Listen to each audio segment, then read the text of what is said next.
கர்ப்பிணிக்கும் இந்த மாதிரி கால் வீக்கம் வந்தால் முதல்ல உடனே டாக்டரை பார்க்கணும்.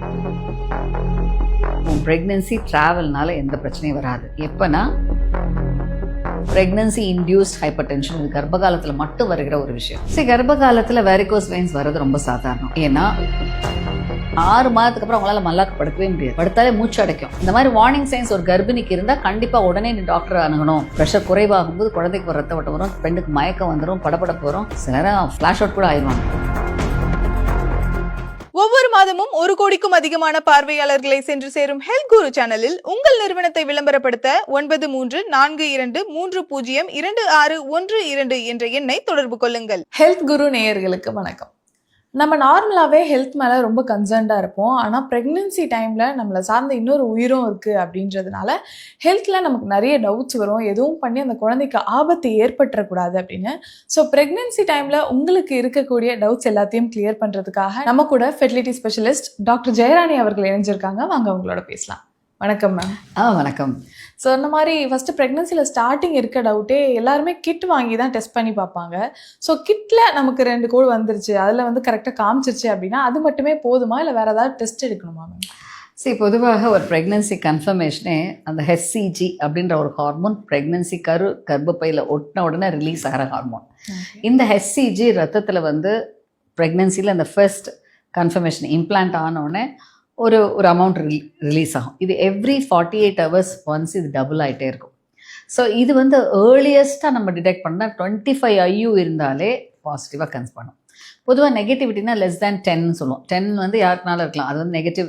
<10 அப்படின்னா இட்ஸ் நெகட்டிவ். ஸோ ஒரு பீட்டா ஹெச்சிஜி லெவலில் வச்சு பாசிட்டிவ் பார்க்குறோன்னா அது முதல் ஆரம்பம். ஒரு யூரின் கிட்டில் 25 IU வரைக்குமே டிடெக்ட் பண்ணும்.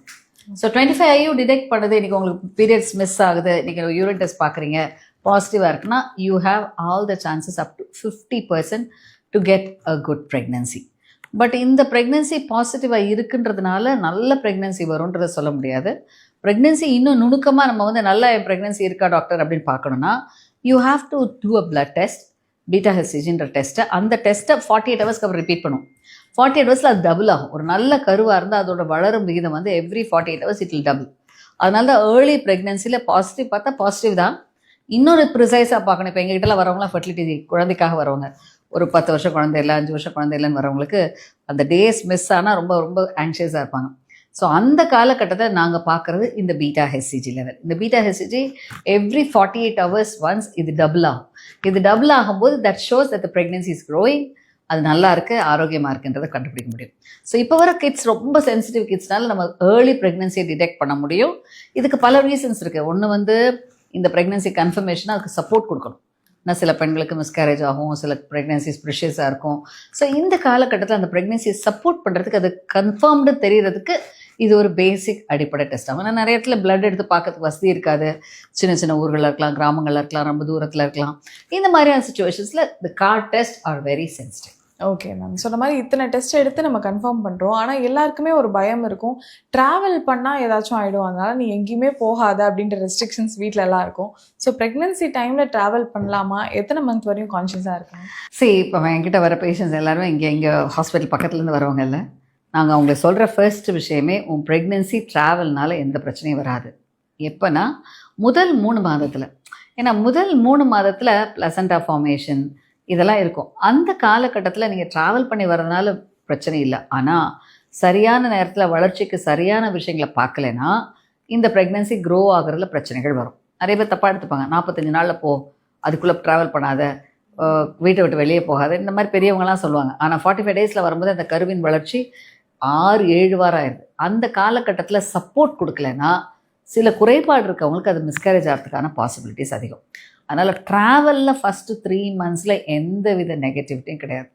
4 monthsக்கு அப்புறம் இந்த பிளசண்டா ஃபார்மேஷன் ஆகும்போது அது கீழ்ப்பக்கமாக இருக்கிறதுனாலையோ, இல்லை சில பெண்களுக்கு ரிப்பீட்டட் மிஸ்கேரேஜ் ஆகிறதுனாலையோ, சில பெண்களுக்கு கர்ப்பப்பை வாயில் ஒரு வீக்னஸ், சர்வைக்கல் இன்காம்பிட்டன்ஸ் சொல்லுவோம், இந்த மாதிரியான பிரச்சனை இருக்கிறவர்களுக்கோ, சில நேரங்களில் கர்ப்பப்பையில் ஏதாவது வளர்ச்சி குறைபாடுகள் இருக்கும், ரெட்டை கர்ப்பப்பையாக இருக்கும், இல்லை சிங்கிள் கர்ப்பப்பையாக இருக்கும், இல்லை ஒரு செப்டம் இருக்கும், இந்த மாதிரி ஏதாவது குறைபாடுகள் இருக்கலாம்.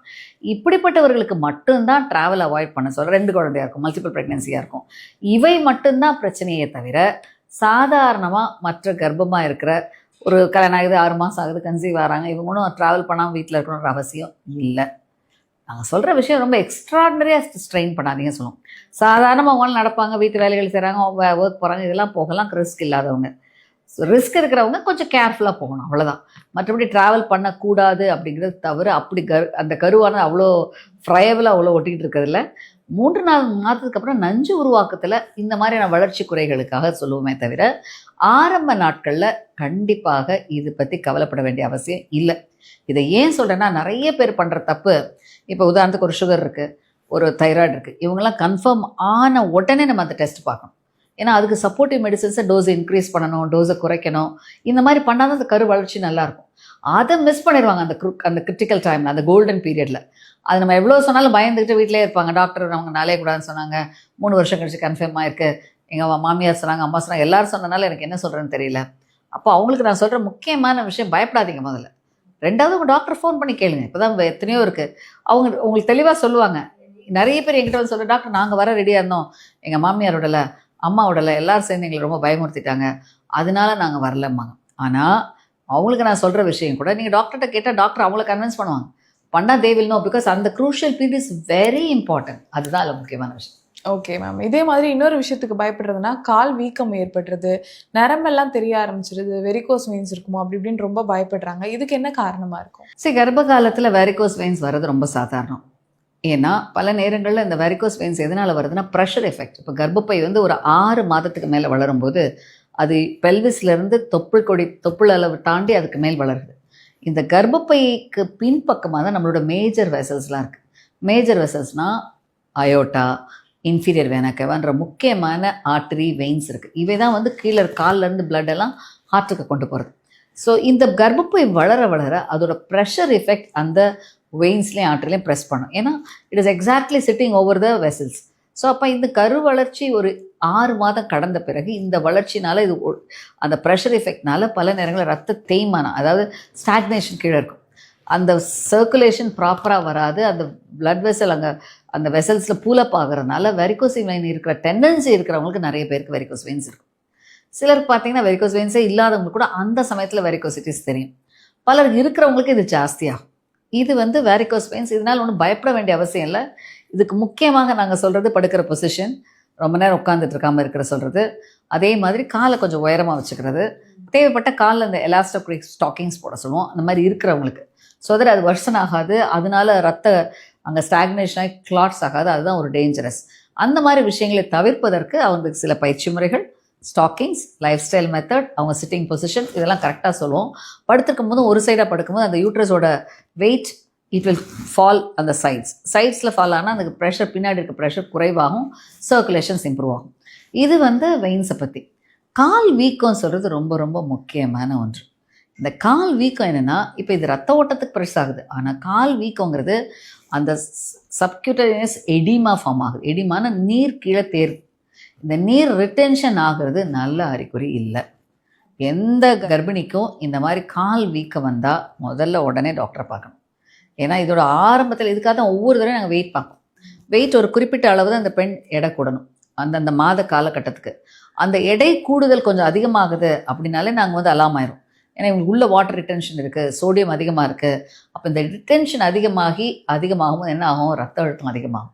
அந்த ரெசிஸ்டன்ஸ் அதிகமாக ரத்த அழுத்தம் அதிகமாகும்போது குழந்தைக்கு போகிற ரத்த ஓட்டம் குறைவாகும், தாய்க்கான பிரச்சனைகளும் அதிகமாகும். அதை தான் ப்ரெக்னன்சி இன்டியூஸ்ட் ஹைப்பர் டென்ஷன். இது கர்ப்பகாலத்தில் மட்டும் வருகிற ஒரு விஷயம். ஸோ அதனால் கால் வீக்கம் வருதுனாலே இந்த முதல் ஆரம்ப அறிகுறி அதுதான். ஸோ நிறைய நேரம் செக்கப் போகாத பேஷண்ட்ஸ் கூட வீட்டில் கால் வீக்கன்னா உடனே இது வந்து உப்புச்சத்து, பார்லி வாட்டர் குடிப்பாங்க. அப்படிலாம் கிடையவே கிடையாது. முதல்ல டாக்டரை போய் பாருங்கள். உங்களால் டாக்டர் இல்லை பக்கத்தில் ப்ரைமரி ஹெல்த் சென்டர் இருந்தால் நர்ஸை கூப்பிட்டு ஒரு ப்ரெஷர் பார்க்க சொல்லுங்கள், உங்களோட யூரினில் உப்பு இருக்கான்னு பார்க்குங்க. இதெல்லாம் ஒரு எளிமையான முறை. இதெல்லாம் ஆரம்ப அறிகுறி குறிக்கிற விஷயம். ஸோ இந்த விஷயத்தை தெளிவாக தெரிஞ்சு கொள்ளும் பொழுது இந்த பெண்களுக்கு இதற்கான முக்கியத்துவம் தெரியும். இதனால் நம்ம ஆரம்ப நிலையில் வர காம்ப்ளிகேஷன்ஸை டிடெக்ட் பண்ண முடியும். அதில் எப்பவுமே எங்கள் பேஷண்ட்ஸ்லாம் நாங்கள் சொல்லுவோம், அலர்ட், கால் வீக்கம் இருக்குதா, ஸ்லைட்டாக ப்ளீடிங் இருக்கா, ஒரு ஒயிட் டிஸ்சார்ஜ் இருக்கா, அடிவேர் டிஸ்கம்ஃபர்ட், இதெல்லாம் வார்னிங் சைன்ஸ். இந்த மாதிரி வார்னிங் சைன்ஸ் ஒரு கர்ப்பிணிக்கு இருந்தால் கண்டிப்பாக உடனே நீ டாக்டரை அணுகணும், உடனே நீ கேட்கணும்னு சொல்லுவோம். அந்த மாதிரி சுச்சுவேஷன்ஸை அவங்க சொல்லிட்டோன்னா they will also be educated and aware about it. Okay ma'am. இதே மாதிரி தான் இப்போ படுத்திருக்க பொசிஷன் எல்லாருமே சொல்றது, நீ வந்து மல்லாக்கு படுத்து மேலே பார்க்கக்கூடாது, ஒரு பக்கமாக தான் படுக்கணும் அப்படின்றாங்க. அது ரொம்ப அன்கம்ஃபர்டபுளாக இருக்கணும் ஃபீல் பண்ணுவாங்க. அண்ட் அதே மாதிரி லெஃப்ட் சைடில் படுக்கிறது தான் நல்லது, ரைட் சைடில் திரும்பி படுக்கிறது தான் நல்லது, நிறைய விஷயங்கள் சொல்கிறாங்க. ஸோ ப்ரெக்னென்சி டைமில் ஸ்லீப்பிங் பொசிஷன் எது பெட்டராக இருக்கும்? சரி, ஃபஸ்ட்டு 4 to 5 months எந்த பொசிஷனும் நீங்கள் படுக்கலாம், குப்புற கூட படுக்கலாம், ஒன்றுமே பிரச்சனை இல்லை. ஆனால் 6 மாதத்துக்கு அப்புறம் தான் நான் சொன்னேன், ஃபர்ஸ்ட் சொன்ன விஷயந்தான், அந்த கர்ப்பப்பை பெல்விஸை விட்டு வளர்ந்து தொப்புள் நம்ம அம்பிளிக்கல் லெவலுக்கு வளர்ந்துருச்சுன்னா it has a pressure effect over the veins. ஏன்னா வெயின்ஸில் அந்த இடத்துல தான் கீழே பெல்விஸில் என்ட்ராய் காலுக்கு போகுது, அந்த பெரிய மேஜர் வெசல்ஸ். அதன் மேல் இதை அழுத்தும் போது அந்த ப்ரெஷர் எஃபெக்ட்ஸ்னால பல பிரச்சனைகள் வரலாம். என் குழந்தைக்கு போகிற ரத்த ஓட்டமே கர்ப்பப்பைக்கு பின்பக்கத்துலேருந்து தான் வருது. ஸோ இது படுத்திருந்து ப்ரெஸ் பண்ணால் கீழே இருக்க பெரிய வெசல்ஸ் இருக்கும், இதுவே தன்னோட ரத்த ஓட்டத்தை தான் வளர்ச்சி ப்ரெஸ் ஆகி அதில் போகிற ரத்த ஓட்டம் அதிகமாகும், மேலே ஹார்ட்டுக்கு வர ரத்தம் குறைவாகும், ப்ரெஷர் குறைவாகும், ஹைப்போடென்ஷன் வரும். ப்ரெஷர் குறைவாகும்போது குழந்தைக்கு வர ரத்த ஓட்டம் வரும், பெண்ணுக்கு மயக்கம் வந்துடும், படபடப்பு வரும், சிலராக ஃப்ளாஷ் அவுட் கூட ஆயிடுவாங்க. அதனால தான் ஒரு சைடாக படுக்கும் பொழுது எப்பொழுதுமே அந்த ப்ரெஷர் எஃபெக்ட் அந்த கர்ப்பப்பையின் வெயிட் அந்த பெரிய ரத்த குழாய்கள் மேலே இருக்காது. அதனால தான் படுக்க சொல்லுவோம். இதில் லெஃப்டில் ஏன் படுக்க சொல்கிறோன்னா, யூட்ரஸோட பொசிஷனே இட்ஸ் டெக்ஸ்ட்ரா ரொட்டேஷன் சொல்லுவோம். அந்த லெஃப்ட் சைட் டில்ட் ஆகிருக்கும். இந்த லெஃப்ட் சைட் டில்ட்டாக இருக்கிறதுனால பல நேரங்களில் இந்த பொசிஷன்ஸ் அந்த பொசிஷனில் இருக்கிறதுனால இதனுடைய அழுத்தம் குறைவாக இருக்கும், அந்த ரத்த ஓட்டமும் இம்ப்ரூவ் ஆகும், கர்ப்பப்பைக்கு போகிற ரத்த ஓட்டமும் இம்ப்ரூவ் ஆகும். அதனால தான் லெஃப்ட்டில் படுங்கன்னு சொல்லுவோம். அஃப்கோர்ஸ் எந்த சைடில் வேணாலும் படுக்கலாம், ரைட்லேயும் படுக்கலாம், லெஃப்ட்லேயும் படுக்கலாம். இதில் எல்லாம் எழும்பி உட்காந்து திரும்பி படுவாங்க, அது தவறு அப்படிலாம் கிடையாது. அப்படியே they can role over and turn. So எந்த பக்கம்னாலும் படுக்கலாம். லெஃப்ட்டில் படுத்து அவங்க இன்னும் கம்ஃபர்டபுளாக இருப்பாங்க. பட் ஒரு சில நேரம் அவங்க லெஃப்ட்டில் ஏதாவது பொசிஷனில் படுக்கிறது கஷ்டமாக இருக்கும். ஆனால் 6 மாதத்துக்கு அப்புறம் அவங்களால மல்லாக்கு படுக்கவே முடியாது, படுத்தாலே மூச்சு அடைக்கும் அவங்களால. ஏன்னா டயஃப்ரம் எல்லாம் ப்ரெஷரைஸ் ஆகி அவங்களுக்கு ரொம்ப கஷ்டம் இருக்கும். இதுக்கு தான் இப்போ நிறைய பொசிஷன்ஸ் இருக்குது, ஸ்லீப்பிங் பேக்ஸ் இருக்குது, பல நேரங்களில் பொண்ணு காலத்துலலாம் பில்லோ வைப்பாங்க. இந்த மாதிரி வச்சு அவங்க படுத்தா they can be made comfortable. அதனால தான் நாங்கள் என்ன சொல்லுவோம், முதல் 4 மாதத்துலேயே இதை பழகுங்க, லெஃப்ட்டில் படுத்து பழகுங்க. அப்படி பழகிட்டாங்கன்னா அந்த 6 மாதத்துக்கு அப்புறம் அவங்களால படுக்கும்போது ரொம்ப ஈஸியாக இருக்கும். அதனால அவங்களுக்கு அந்த கம்ஃபர்ட் நல்லாயிருக்கும், குழந்தைக்கும் தாய்க்கும் பிரச்சனைகள் வராமல் இருக்கும். ஒவ்வொரு மாதமும் 1 கோடிக்கும் அதிகமான பார்வையாளர்களை சென்று சேரும் ஹெல்த் குரு சேனலில் உங்கள் நிறுவனத்தை விளம்பரப்படுத்த 9342302612 என்ற எண்ணை தொடர்பு கொள்ளுங்கள்.